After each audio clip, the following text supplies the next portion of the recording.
October 19, 1982, a luxury hotel room in Los Angeles. FBI agents burst through the door, cameras rolling. Inside, they find one of America's most celebrated automotive executives holding a suitcase, not filled with money, filled with 55 pounds of cocaine. His name? John Z. DeLorean. His crime? Allegedly attempting to save his failing car company with a $24 million drug deal. The car he was trying to save? This one? The DeLorean DMC 12. A car that looked like it came from the future but couldn't survive the present. A spectacular failure that should have been forgotten within months. Instead, it became one of the most recognizable automobiles in history. How? Because 3 years after the company collapsed, a mad scientist named Doc Brown turned one into a time machine, and everything changed. Today, 43 years after production ended, people are still buying, restoring, and even building new DeLoreans. The car has appeared in over 100 films and TV shows. It's owned by celebrities, displayed in museums, and worshipped by enthusiasts around the world. This is the story of the most unlikely comeback in automotive history. This is the story of a dream that refused to die.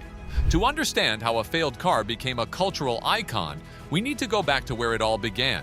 Not in a factory, not in a design studio, but in the mind of one man who dared to challenge the entire automotive industry. John Zachary DeLorean was born in 1925 in Detroit, Michigan, the heart of American automotive manufacturing.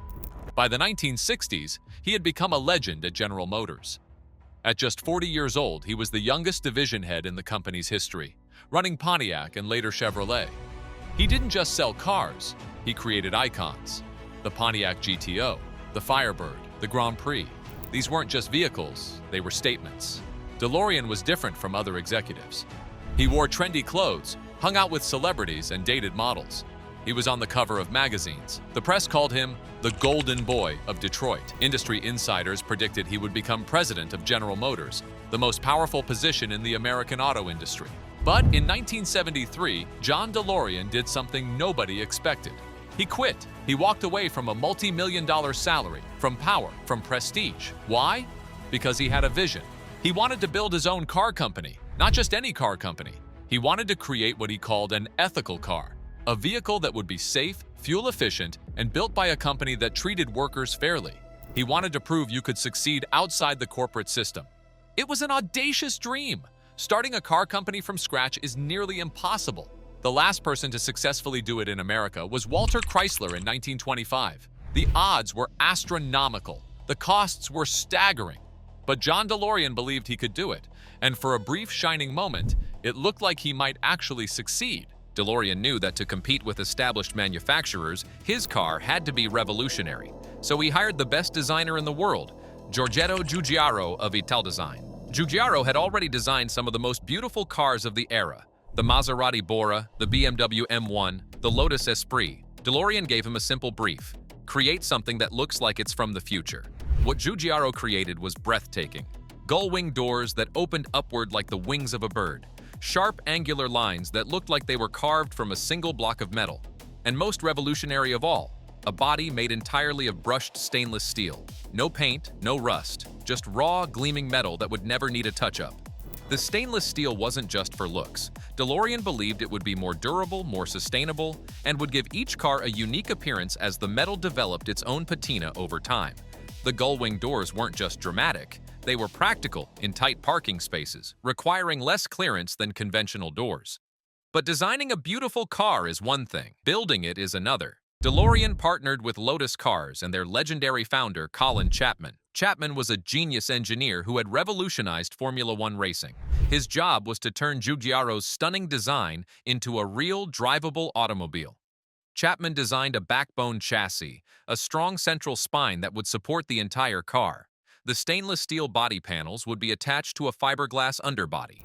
For the engine, DeLorean chose a 2.85-liter V6 from PRV, a joint venture between Peugeot, Renault, and Volvo. It was reliable, proven, and readily available. The engine would be mounted in the rear, like a Porsche, giving the car better weight distribution. By 1978, the first prototypes were ready. These weren't just design exercises, they were real, drivable cars. But they revealed problems that would plague the DeLorean for years to come. The stainless steel body panels were beautiful, but they were also incredibly difficult to manufacture consistently. Each panel had to be brushed by hand in a specific direction to create the distinctive grain pattern. Any variation was immediately visible. Any fingerprint left a permanent mark. The gull-wing doors, while spectacular, created their own challenges. They required powerful gas struts to lift the heavy stainless steel panels. If those struts failed, and they often did, the doors became dead weight. Worse, the door seals were nearly impossible to perfect. Water leaks would become one of the most common complaints from early owners. Colin Chapman's backbone chassis was brilliant in theory, but it made the car difficult and expensive to repair. Unlike conventional cars where you could replace a damaged section, the DeLorean's chassis was one continuous piece. Any significant damage meant the entire structure might need replacement. It was innovative, but it wasn't practical. And then there was the weight problem. DeLorean had promised a lightweight sports car, but the stainless steel body, the heavy chassis, and all the necessary reinforcements added up. The final car weighed nearly 2,700 pounds. Not terrible, but not light either. And with only 130 horsepower, that weight became a serious liability. Now DeLorean needed a factory, and this is where the story takes an unexpected turn. He convinced the British government to invest over $100 million to build a state-of-the-art manufacturing facility in Dunmurry, a suburb of Belfast, Northern Ireland. Why Northern Ireland? Because the region was economically depressed and politically troubled. The British government was desperate to create jobs and bring hope to the area. It was a bold move. Most of the workers had never built a car before. They were farmers, laborers, people who needed work. DeLorean promised to train them, to give them good wages, to treat them with respect. The factory opened in 1978, and by 1980, they were ready to build cars. On January 21, 1981, the first production DeLorean DMC 12 rolled off the assembly line. The dream was real. The impossible had happened. John DeLorean had built a car company from nothing. But reality has a way of crushing dreams, and the DeLorean's reality was harsh. Johnny Carson, yes, the Johnny Carson, was one of the DeLorean's early celebrity owners. One night, Carson got trapped inside his DeLorean when the electrical system failed and the doors wouldn't open. He had to be rescued, and then he went on national television and joked about it. Carson's jokes were funny, but they were also devastating. When one of your most prominent investors is making fun of your product on national TV, you have a serious problem. And then the economy turned against DeLorean. In 1981 and 1982, the United States was in a severe recession. Unemployment was rising. Interest rates hit 18%. People weren't buying luxury sports cars. They were trying to keep their homes. DeLorean had projected selling 30,000 cars in the first year. They sold 6,700. The company was burning through cash. The factory in Northern Ireland was producing cars faster than they could sell them. By early 1982, the company was in serious financial trouble. They needed money, a lot of it, and they needed it fast. On October 19, 1982, John DeLorean walked into a hotel room at the Bonaventure Hotel in Los Angeles. He thought he was meeting with investors who would save his company. Instead, he was walking into an FBI sting operation. The arrest was sensational. Here was one of America's most famous executives, caught on videotape with 55 pounds of cocaine. The media went into a frenzy. The DeLorean Motor Company's stock price collapsed. The British government pulled its funding. On October 26, 1982, just 7 days after DeLorean's arrest, the company filed for bankruptcy. Over 2,000 workers lost their jobs. The dream was over. John DeLorean would eventually be acquitted of all charges. His lawyers successfully argued that he had been entrapped by overzealous federal agents. But it didn't matter. The damage was done. His reputation was destroyed. His company was dead. DeLorean's subsequent meetings with the dealers were then videotaped by federal authorities, who finally arrested him earlier this week. The question of entrapment, whether John DeLorean was unlawfully lured by federal agents into committing a crime, is one strategy DeLorean's new attorney will have to tackle, although experts say it is not likely to work. The DeLorean should have ended there. A cautionary tale about ambition and hubris, but fate had other plans. But behind all the financial numbers and corporate drama, there were real people whose lives were destroyed by the DeLorean's collapse. Over 2,000 workers in Northern Ireland had believed in John DeLorean's promise. Many had never worked in manufacturing before. They were farmers, laborers, People desperate for opportunity in a region torn apart by political violence and economic depression. DeLorean had promised them good wages, job security, and a future. For a few brief years, he delivered. The factory became a source of pride in Dunmurry. Workers learned precision manufacturing skills. They built something beautiful with their own hands. They believed they were part of something historic. When the factory closed in December 1982, it wasn't just a business failure. It was a community tragedy. Families lost their income. Skilled workers found themselves unemployed in an economy that had few opportunities. The British government, which had invested over £100 million, faced a political scandal. Questions were asked in Parliament, investigations were launched, but no amount of finger-pointing could bring back the jobs or the hope.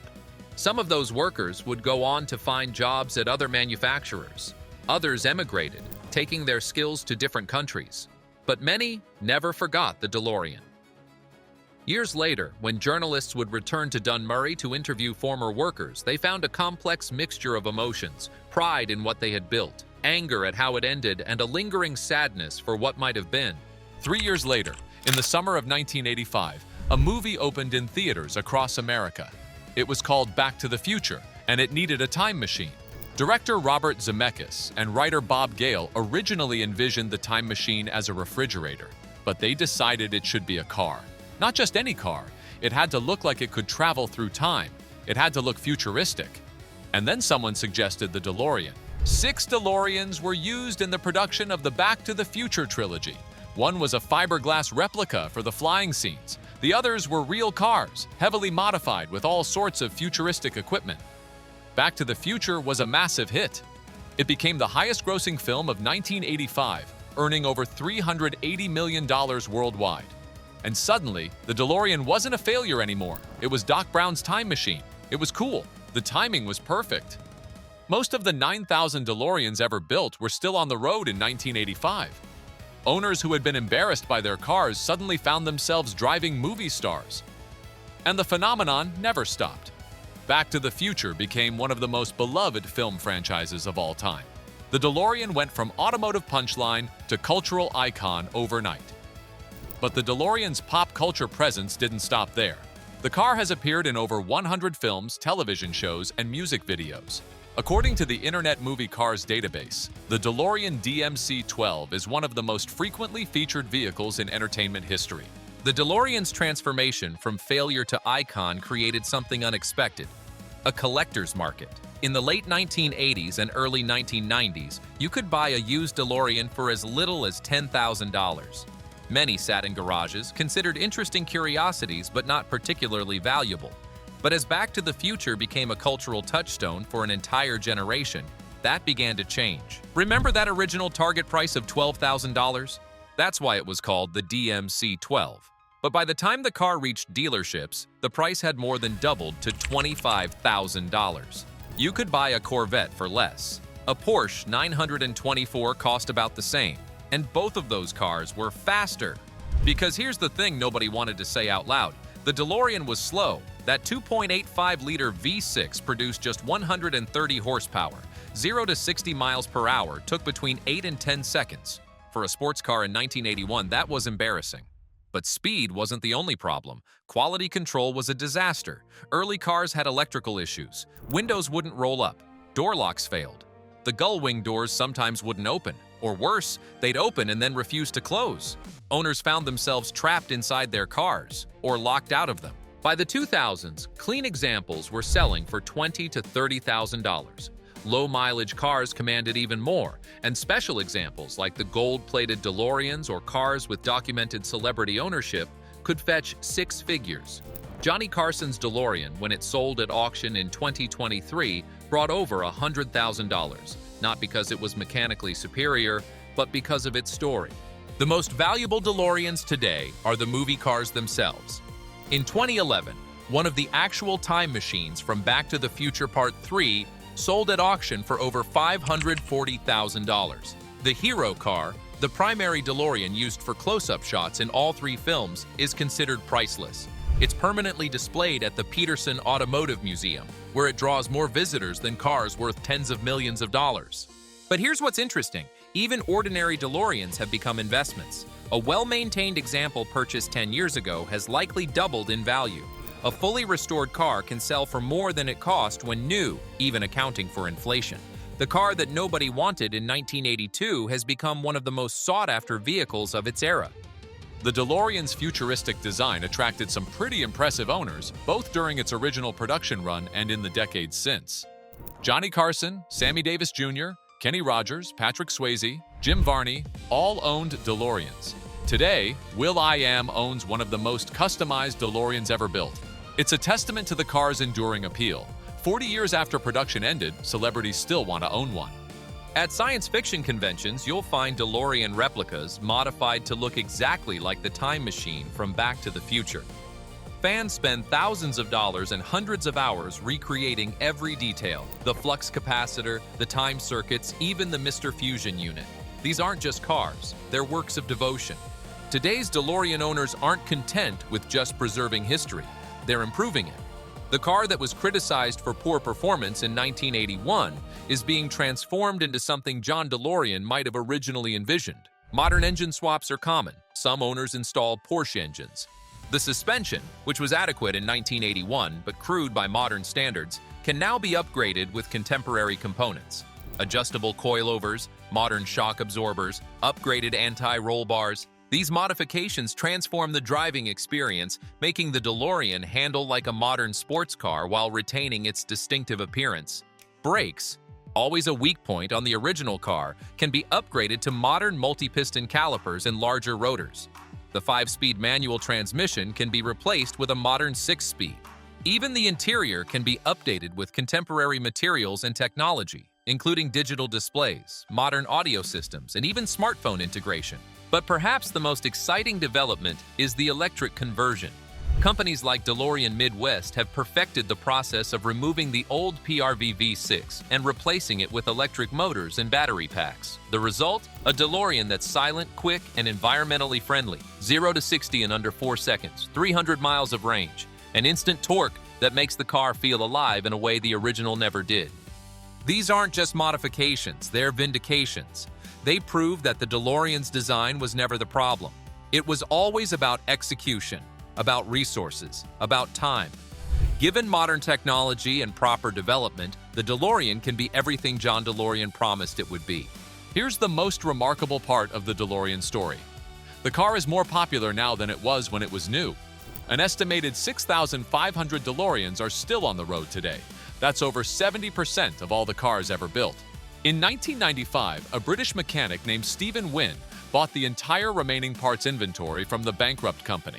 He founded a new DeLorean motor company in Texas, restoring and rebuilding cars for enthusiasts around the world. Companies like DeLorean Industries now create high-performance, reimagined DeLoreans, some with electric powertrains, capable of 0 to 60 in under 4 seconds. The dream didn't die, it evolved. And in May 2022, the DeLorean Motor Company announced the Alpha 5, an all-electric DeLorean for the 21st century. It promises 300 miles of range, a 100 kilowatt-hour battery, and the ability to hit 60 miles per hour in under 3 seconds. So what do we make of the DeLorean DMC 12? By every conventional measure, it was a failure. But the DeLorean refused to fail. It represented ambition, innovation, the courage to be different. Today, you can find DeLoreans in museums around the world, artifacts of cultural history. John DeLorean once said his goal was to build an ethical car. By that measure, he failed. But by another measure, the measure of cultural impact, he succeeded beyond imagination. The DeLorean taught us that failure isn't always the end. Sometimes it's the beginning. The DeLorean failed as a business, but succeeded as a dream. Walk up to a DeLorean at a car show today, and you'll see kids recognize it instantly. Adults smile, strangers connect. The DeLorean creates joy, it creates wonder. But it's also a case study in something else: the power of design. The importance of creating something distinctive, the value of daring to be different. Because while the DeLorean Motor Company failed, the DeLorean itself succeeded in ways that no business plan could have predicted. It became more valuable as a cultural artifact than it ever was as a commercial product. Automotive designers still study the DeLorean, not for its engineering, that was largely borrowed from Lotus, but for its visual impact, for the courage to use unpainted stainless steel, For the commitment to gull-wing doors despite the practical challenges, for the uncompromising vision that said this car should look like nothing else on the road. You can see the DeLorean's influence in modern cars. The Tesla Cybertruck's stainless steel body is a direct descendant. The Mercedes SLS AMG's gull-wing doors pay homage. Even cars that look nothing like the DeLorean owe something to its legacy. The idea that a car can be a statement, a work of art, something more than just transportation. John DeLorean wanted to prove that you could build a car outside the corporate system. He failed. But he also proved something more important, that great design transcends commercial success, that taking risks, even when they don't work out, can create something lasting, that sometimes the biggest failures become the most memorable successes. The DeLorean DMC-12, a car that failed, died, and became immortal. A car that proves that sometimes the future isn't about going forward, it's about refusing to be forgotten. Where we're going, we don't need roads, we just need dreams. If you enjoyed this deep dive into the DeLorean story, make sure to hit that like button and subscribe for more fascinating stories from automotive history. Would you own a DeLorean? Drop your thoughts in the comments below. Thanks for watching, and remember, the best way to predict the future is to create it.